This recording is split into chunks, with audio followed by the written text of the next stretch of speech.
Okay, so today we work on part 3 of lesson 6.3. Pause the video, take a look at the problem of the day. Now, the last part, we do something called composition of functions, and that is a function g with a function of f.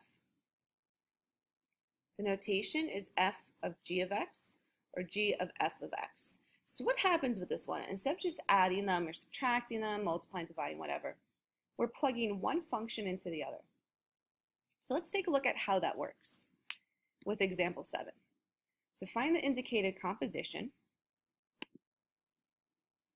All right, so in this case, we're going to do g of f of x. Now, it does matter which letter's first. Here's how I set it up. So make sure you pay careful attention to what I'm saying and how I do it. What letter's outside? G, and then f of x is inside. All right, so I write the first function, which is g.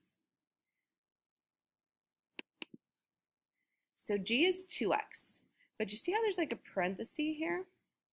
I do not write the variable for the first one. So g is 2x. I'm just going to write 2 with an big open parenthesis. Because you see, we plug f of x inside. So once again, you go to the letter all the way outside, which is g. We rewrite it without the variable. Without the variable, we put parentheses. All right, now what goes inside is f of x, which is x plus 2.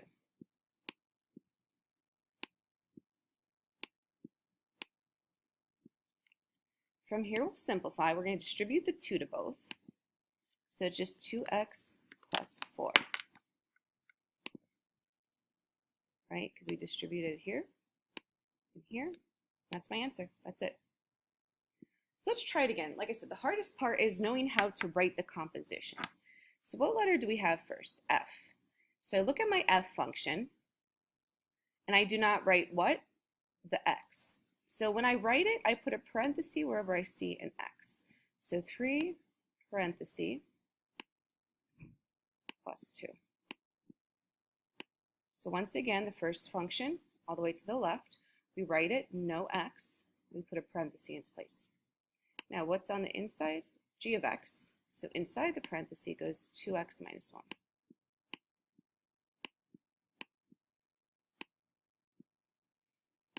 Now from here, we'll distribute the 3 first, and then combine like terms, and I'm going to type that out for us. So we get 6x minus 3 plus 2. We distributed the 3 to both things inside the parenthesis, and we'll combine like terms. We get 6x minus 1. And that's how I do f of g of x. Hopefully you're getting the hang of it. Let's try another one. So once again, f is my first letter for my function. Here's my function. What don't I write? I don't write the x. I put a parenthesis in its place. So we go x plus 2 or parenthesis plus 2. G is on the inside, so I write 3x squared minus 1. I didn't give myself a lot of room there. Now you notice that there's a 2 evaluated, and I could probably do that in a minute. I think I'm going to rewrite this first. So 3x squared. When I combine, there's really nothing I could combine. I can just drop parentheses because there's nothing out front to combine. Now, do you see how instead of writing an x here, we have a 2? So we'll plug in a 2 to evaluate.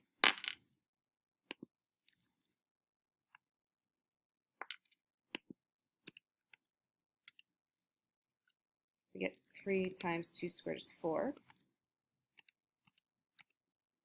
Oh, that's a plus, sorry.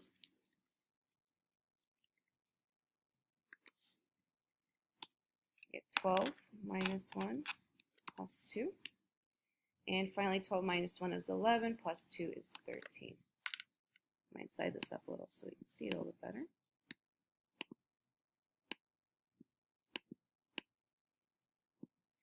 So my final answer with evaluating is 13. So sometimes you'll see ones where we actually have to get a number. Sometimes they just want you to evaluate the function. All right, so we have one more set, example 8. What I really would like you to do is pause the video and try it yourself first and see what I get.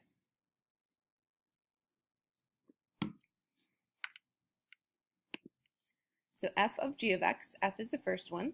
This is my function. I write this first. So I go 6 parenthesis to the negative 2. So you write the first one without the x. Then it's f of g of x. So then g goes on the inside.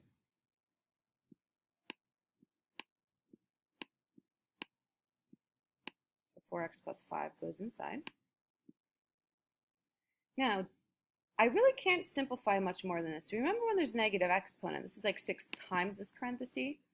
What that means is we flip the parenthesis down into the denominator.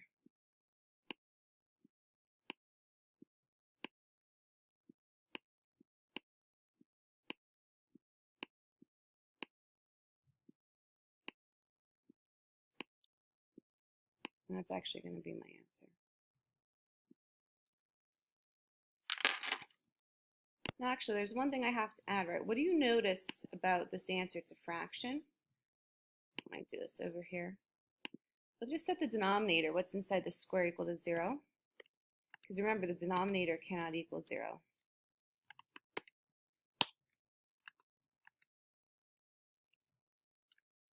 So I actually have to come back around and write my domain restriction.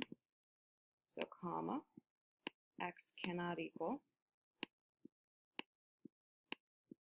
negative 5/4.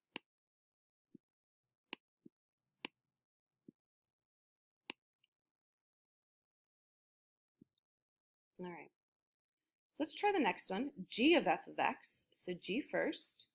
I don't write the x, I put a parenthesis in its place. Hope you're getting the hang of this. And then f goes inside the parenthesis, which is 6x to the negative 2. I think I'm going to type the rest of this here. So then we get 24x to the negative 2 power plus 5. And don't forget, I'm going to rewrite this as a fraction here. The negative 2 can flip down.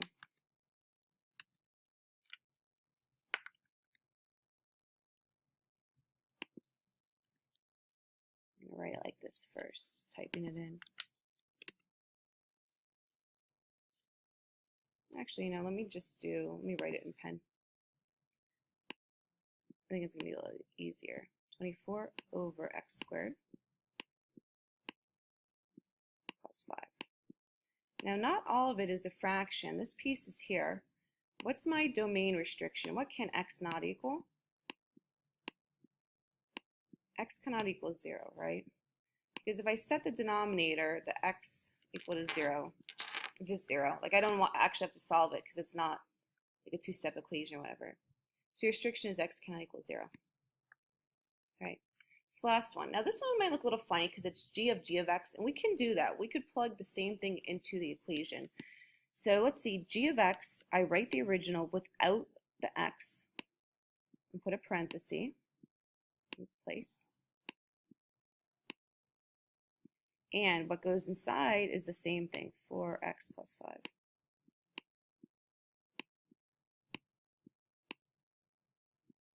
So now I have to distribute. I'm going to type this one out.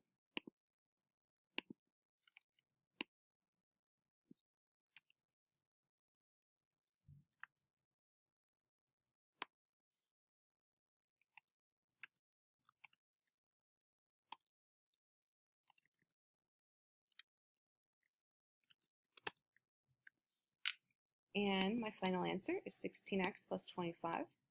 And think to yourself, are there any domain restrictions? No, because it's not a fraction and it's not an even or square root. So that's my answer. All right, so that's it for today. Homework problem of the day, and then complete the following problems on assignment 11, numbers 1 and 8.